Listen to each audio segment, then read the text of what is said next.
வேதம் சொல்லுகிறது, தேவரீர் சகலத்தையும் செய்ய வல்லவர், நீர் செய்ய நினைத்தது தடைபடாது என்பதை அறிந்திருக்கிறேன் என்று யோபுவின் புஸ்தகத்தில் 42ஆம் அதிகாரம் 2ஆம் வசனம் இப்படியாய் சொல்லப்பட்டிருக்கிறது.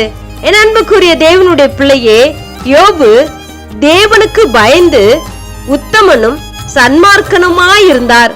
அவர் ஆசீர்வாதமாக இருந்தது மாத்திரமல்ல, பிள்ளைகளோடு மனைவியோடு சமாதானமாய் வாழ்ந்தார்.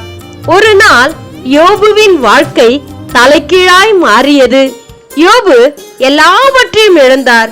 மனைவி யோபுவின் உயிர் மாத்திரமே அவரிடம் இருந்தது. ஆனால் யோபு உதடுகளினால் கூட பாவம் செய்யாதவராய் இருந்தார்.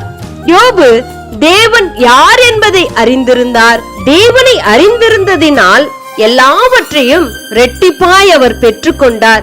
என் அன்புக்குரிய தேவனுடைய பிள்ளையே, நீ தேவனை அறிந்திருக்கிறாயா? பல ஆசீர்வாதங்களை பெற்று ஒரு காரியம் உனக்கு நடக்கவில்லை என்று சொல்லி சோர்ந்து போய் நிற்கிறாயா? யோசித்து பார். கர்த்தர் தாமே உங்களை ஆசீர்வதிப்பாராக. ஆமென்.